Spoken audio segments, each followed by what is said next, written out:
In the final practice before the Denver Broncos take on the Buffalo Bills in Saturday's Week 2 of the NFL preseason, the Broncos' red zone defense appears stout, but the Broncos' offense and Russell Wilson bounce back in the 2-minute period. Plus, we take a look at players to watch in Saturday's matchup against the Bills on offense and defense. You get that and much more on today's brand new episode, Locked On Broncos.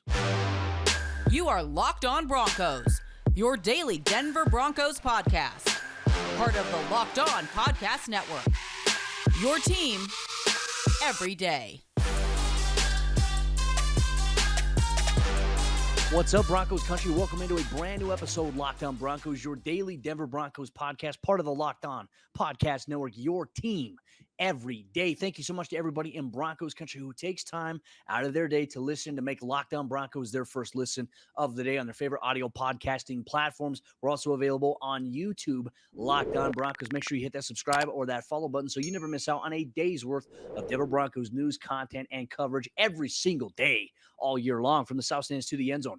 I'm your host, as always, Cody Roark, Broncos beat reporter for Mile High Sports, joined alongside by my co-host, as always, Sayre, Bedinger, site expert, predominantly orange.com. Sayre, my friend, in the final practice at the UCL Training Center ahead of Saturday's matchup against the Buffalo Bills, it was a very good practice. It was fully padded, saw some familiar faces return to the field and get involved in the action, but the Broncos' red zone defense was all over the place, and then the offense would respond a little bit later towards the end of practice. Man, can't wait to break it all down with you here today and with everybody in Broncos country. I'm excited, man. I'm excited to hear about just which players were out there balling out when the defense was kind of clamping up, or if it was just everybody playing fast out there. I think definitely great for this defense. They seem to be all throughout the entire course of training camp and leading up to this point. It feels like they've just been playing with such confidence out there. You know, you bring Russell Wilson into the fold, and then all of a sudden the defense has this different kind of chip on its collective shoulder, right? And that's kind of just what it sounds like, what it feels like, for at least the starters, for sure, to be out there, just really out there to prove, like, man, even though we got Russell Wilson, that doesn't just mean that we're going to start stinking it up in practice or anything like that. We're going to bring our best and we're going to make these guys a lot better. And that's exactly what you want to see during practices, especially those that are fully padded. You want to see Russell Wilson and that offense get extremely tested now because, well, we may not see them at all in this preseason. Yeah, we probably won't see them in the preseason. I know that the Buffalo Bills plan on playing their starters for a little bit against the Broncos on Saturday, so it could be the second team offense going against the Bills' first team defense, which, you know, Von Miller causes nightmares in and of itself for anybody who has to go against him one-on-one. So we'll talk about that a little bit later on as the show goes on. But, you know, here's the deal too, Kate. Look, and I've said this, and there's some people like, oh yeah, you're a homer.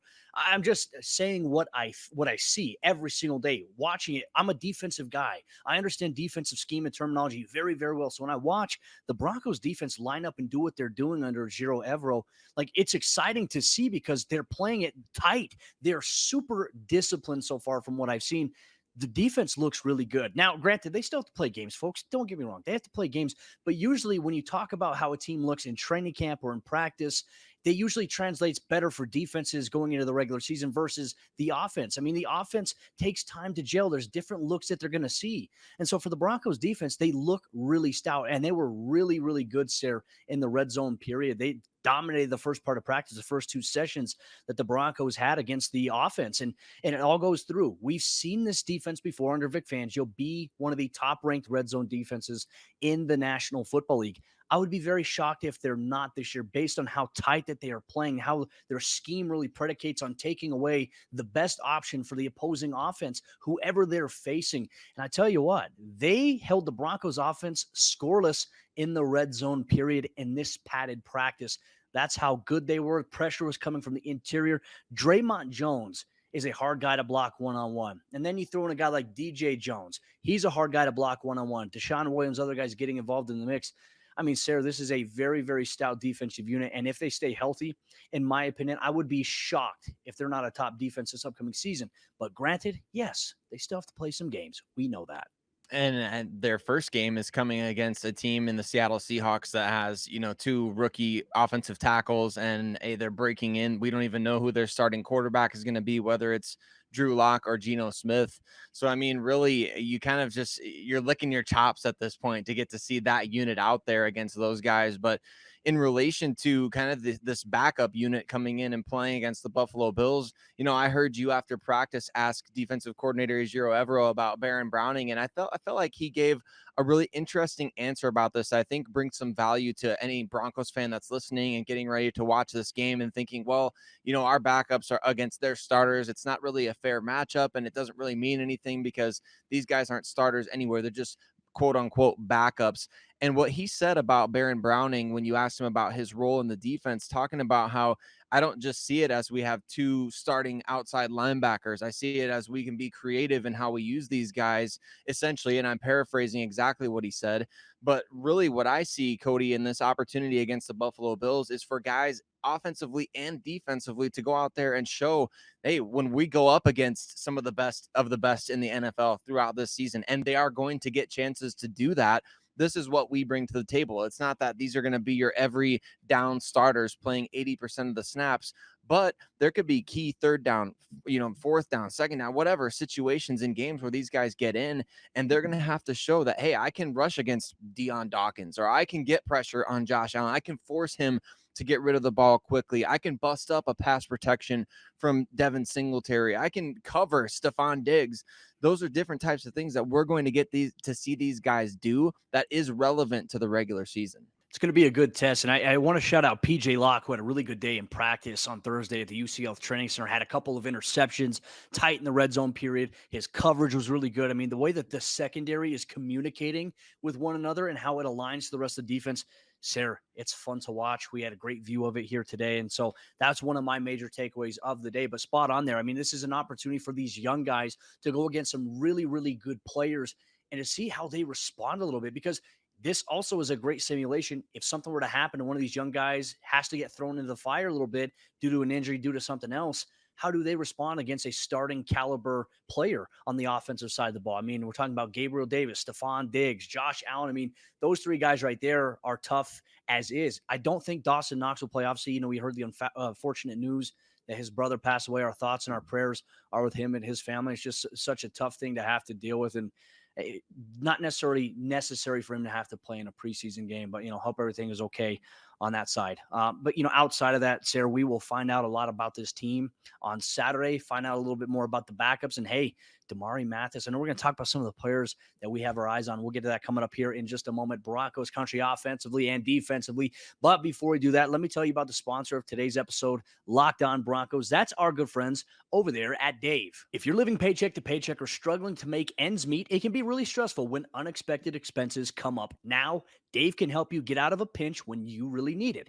Dave is the banking app that can help you get up to $500 instantly with extra cash. That's more money to fill your tank, buy a wedding gift, or to catch up on bills. And you can finally tackle those expenses that have been stressing you out without any hangups. There's no interest and there's no credit check needed. Millions of people have already downloaded the Dave app to get the financial relief that they need with extra cash. So if you're in a pinch and you need some extra help, download Dave and think of it as a helping hand from future you. Download the Dave app from the App Store right now. That's DAVE.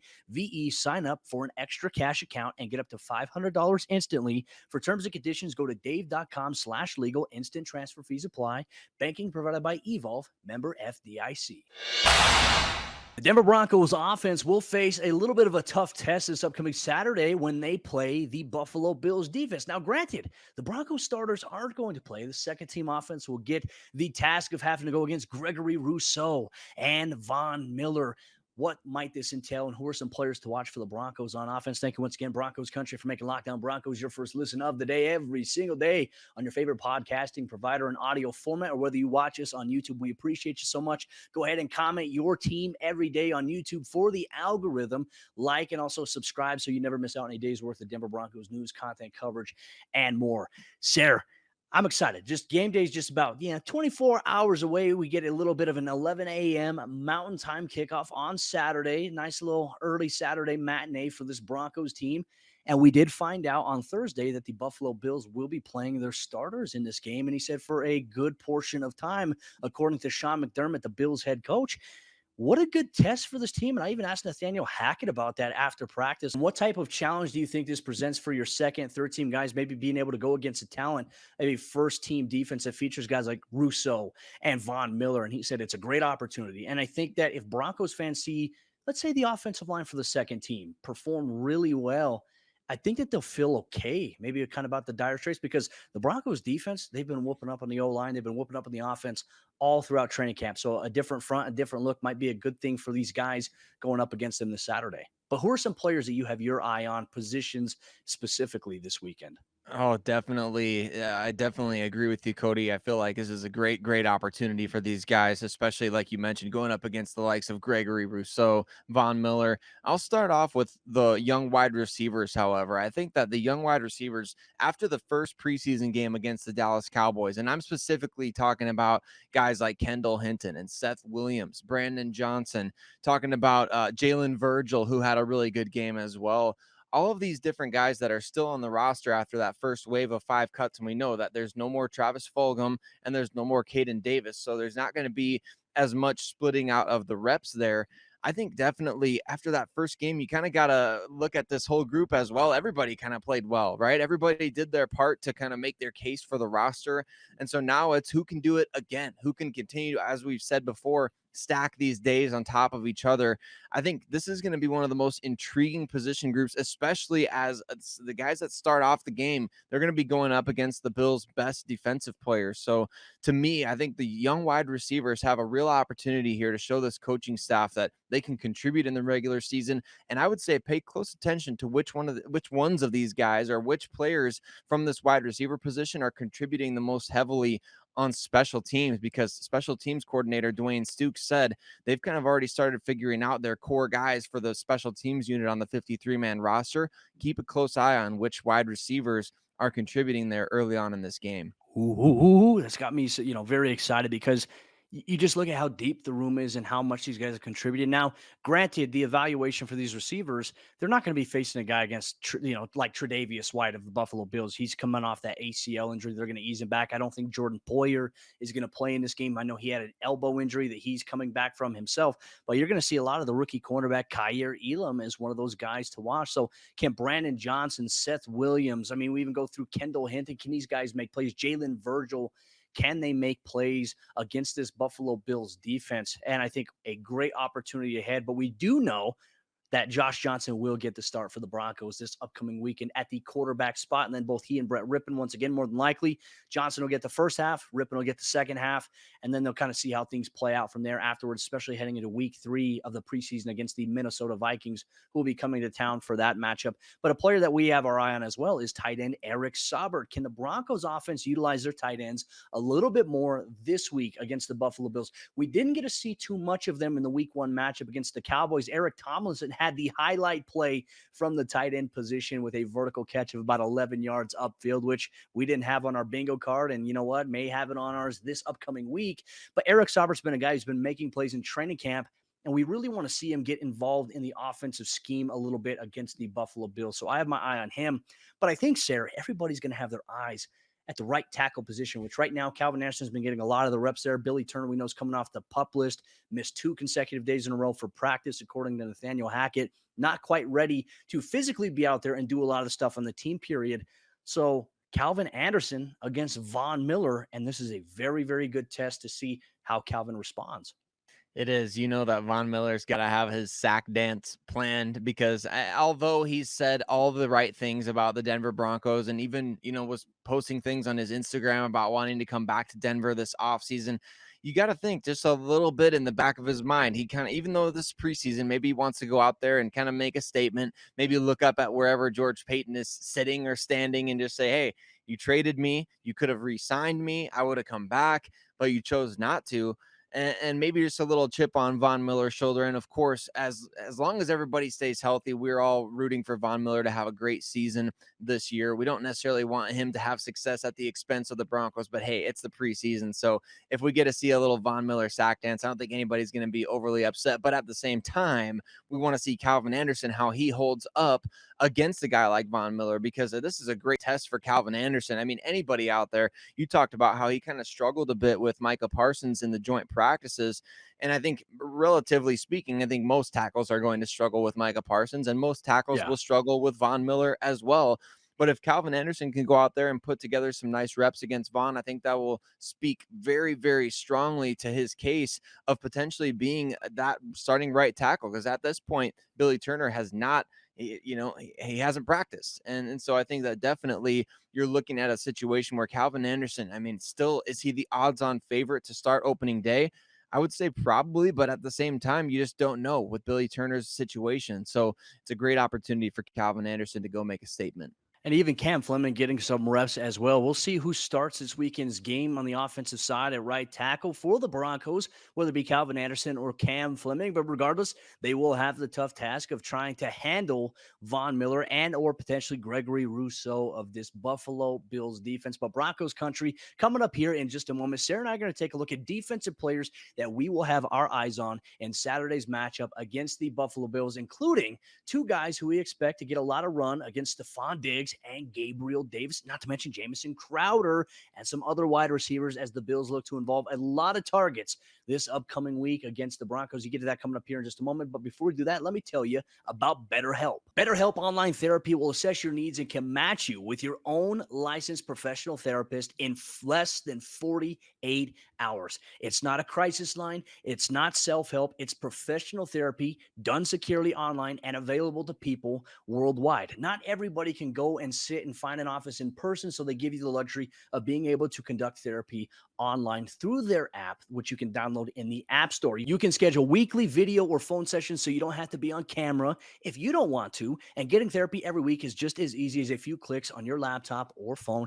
BetterHelp is a great way to invest in yourself, and I take advantage of it every single Friday. I have my own session set up, and my therapist will call me at her scheduled time through the app, where I can chat and go through whatever I'm going through in my day-to-day life. And you can get access to BetterHelp today, and they have a very special offer for my listeners here, Lockdown Broncos. You can get 10% off your first month at BetterHelp.com/LockedOn. That's 10% off your first month of online therapy at BetterHelp.com/LockedOn.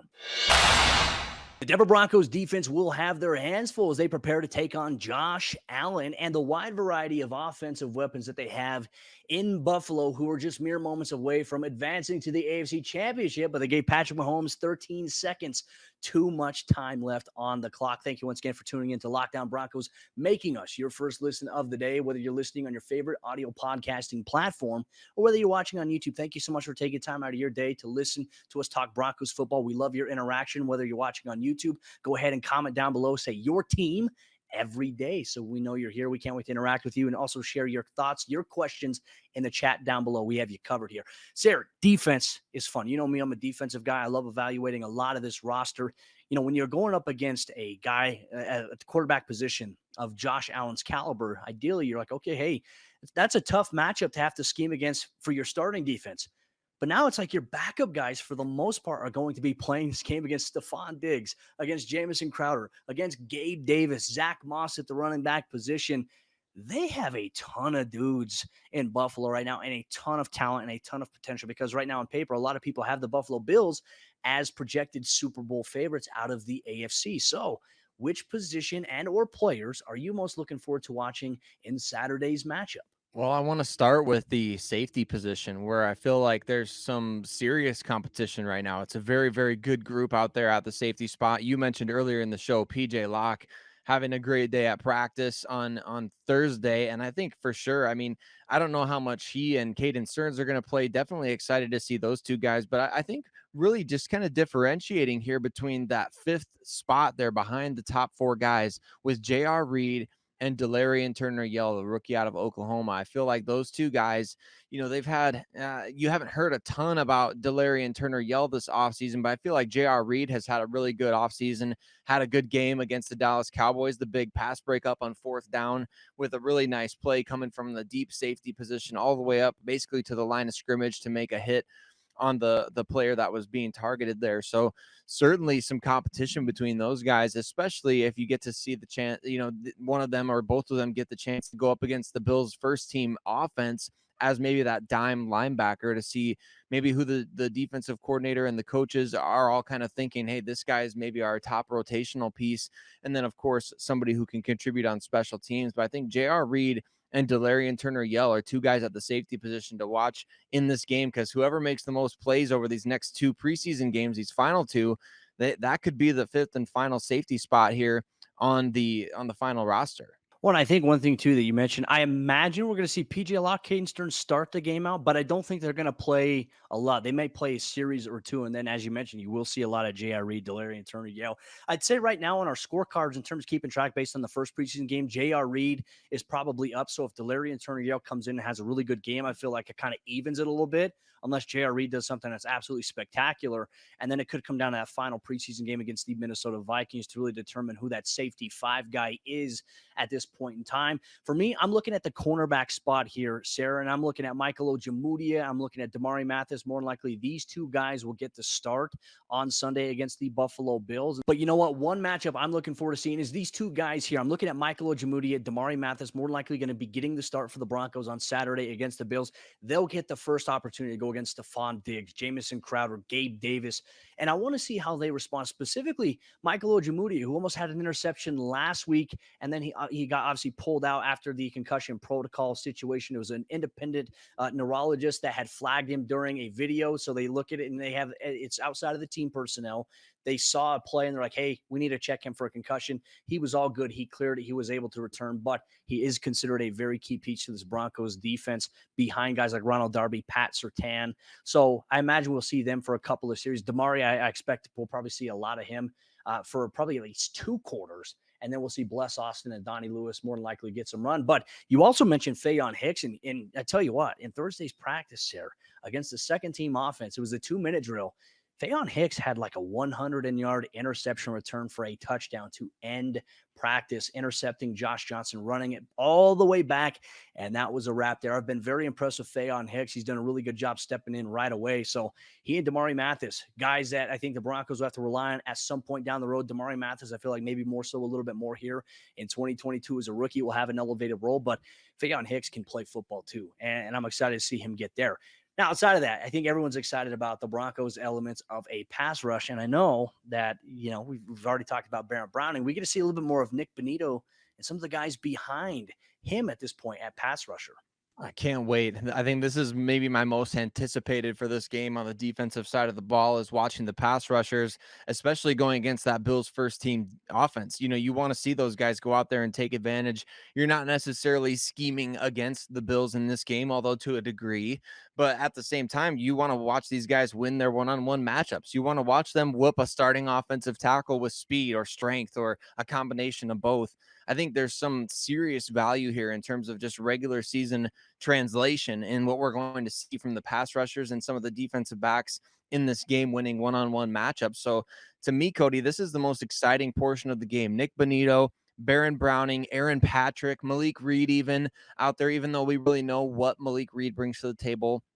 We're going to get to see, I hope we get to see Jonathan Cooper. I don't know his status for the game, but man, I really hope we do get to see him. It would be great to get the opportunity to see him healthy and back out there, because we know that he plays at 1,000,000 miles an hour when he is healthy.